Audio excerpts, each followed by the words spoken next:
രണ്ടാം ശനിയാഴ്ചയും കേരള ബോക്സ് ഓഫീസിൽ കത്തിക്കേറി ലാലേട്ടൻ നായകനായിട്ടെത്തി എമ്പുരാൻ. ഹലോ ഫ്രണ്ട്സ്, എല്ലാവർക്കും മൂവി ടോക്സ് റിവ്യൂവിന്റെ പുതിയൊരു വീഡിയോ സ്വാഗതം. അപ്പോൾ ഇന്നത്തെ വീഡിയോ നമ്മൾ പങ്കുവെക്കാൻ പോകുന്നത് ലാലേട്ടനെ നായകനാക്കി പൃഥ്വിരാജ് അണിയിച്ചൊരുക്കിയ ഏറ്റവും പുതിയ മലയാള ചിത്രമായിട്ടുള്ള ലൂസിഫർ അല്ല എമ്പുരാൻ എന്ന് പറയുന്ന സിനിമയുടെ രണ്ടാം ശനിയാഴ്ച ദിന കേരള ബോക്സ് ഓഫീസ് കളക്ഷൻ റിപ്പോർട്ടാണ്. വീഡിയോ ആദ്യമായിട്ട് കാണുന്ന സുഹൃത്തുക്കളാണെങ്കിൽ ഏറ്റവും പുതിയ സിനിമാ വിശേഷങ്ങൾക്കായിട്ട് ഇപ്പോൾ തന്നെ ചാനൽ സബ്സ്ക്രൈബ് ചെയ്ത് നോക്കുക.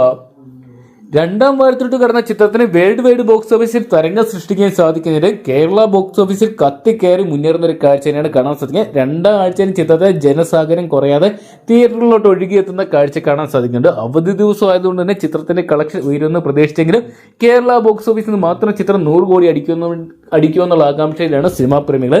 ചിത്രം ഇൻഡസ്ട്രി ഹിറ്റ് ഉറപ്പിച്ചിരിക്കുകയാണ്. നാളെയോടുകൂടി ചിത്രം വേൾഡ് വൈഡ് ബോക്സ് ഓഫീസിനായിട്ട് 250 കോടി പിന്നിട്ട മലയാള സിനിമയുടെ ചരിത്രം തന്നെ നാളെ ലാലേട്ടന്റെ പേരിലായിരിക്കും. എന്തൊക്കെയാണ് മലയാളത്തിൽ ആദ്യത്തെ 50 കോടി ചിത്രം 100 കോടി ചിത്രം ലാലേട്ടന്റെ പേരിലായിരുന്നു. ഇപ്പോഴത്തെ 250 കോടി ചിത്രം ലാലേട്ടന്റെ എമ്പുരാൻ എന്ന് പറയുന്ന സിനിമ സ്വന്തമാക്കിയപ്പോൾ ഒരുപക്ഷെ ചിത്രത്തിന്റെ L3 അതായത് എമ്പുരാന്റെ അടുത്ത ഭാഗത്തിന് വേൾഡ് വൈഡ് ബോക്സ് ഓഫീസിനായിട്ട് മലയാള സിനിമാ ചരിത്രത്തിന് 500 കോടി സ്വന്തമാക്കാൻ സാധിക്കുന്നതാണ് പ്രതീക്ഷിക്കുന്നത്. ചിത്രത്തിന് ഇന്നത്തെ മാത്രം കേരള ട്രാക്കിംഗ് കളക്ഷൻ റിപ്പോർട്ട് പുറത്തു വരുമ്പോൾ ചിത്രം കേരള ബോക്സ് ഓഫീസിൽ നിന്നും ഏകദേശം 4 കോടി മുതൽ 5 കോടി രൂപ വരെ സ്വന്തമാക്കിയെന്നാണ് പുറത്തു വരുന്ന റിപ്പോർട്ടുകൾ. എന്തൊക്കെയാണ് ചിത്രത്തിലെ നൈറ്റ് ഷോസ് ഒക്കെ വലിയ രീതിയിൽ ഹൗസ്ഫുൾ ആയിട്ട് മാറുന്നു. അവിടെ പിന്നെ എക്സ്ട്രാ ഷോസ് ചാർട്ട് ചെയ്യുന്ന ഒരു കാഴ്ചയും കാണാൻ സാധിച്ചിട്ടുണ്ട്.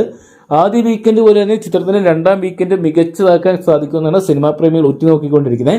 എന്തൊക്കെയാണ് കാത്തിരിക്കാൻ നാളെ രാവിലെയോടുകൂടി നമുക്ക് ചിത്രത്തിന്റെ ഒഫീഷ്യൽ കളക്ഷൻ റിപ്പോർട്ടുകൾ ലഭ്യമാവുന്നതായിരിക്കും.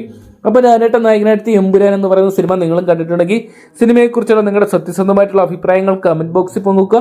അതോടൊപ്പം ചിത്രം കേരള ബോക്സ് ഓഫീസിനും അതോടൊപ്പം തന്നെ വേൾഡ് വൈഡ് ബോക്സ് ഓഫീസിനായിട്ട് ഫൈനൽ എത്ര കോടി വരെ സ്വന്തമാക്കുന്നതാണ് നിങ്ങൾ പ്രതീക്ഷിക്കുന്നതെന്ന് കമന്റ് ബോക്സിൽ പങ്കുവെക്കുക.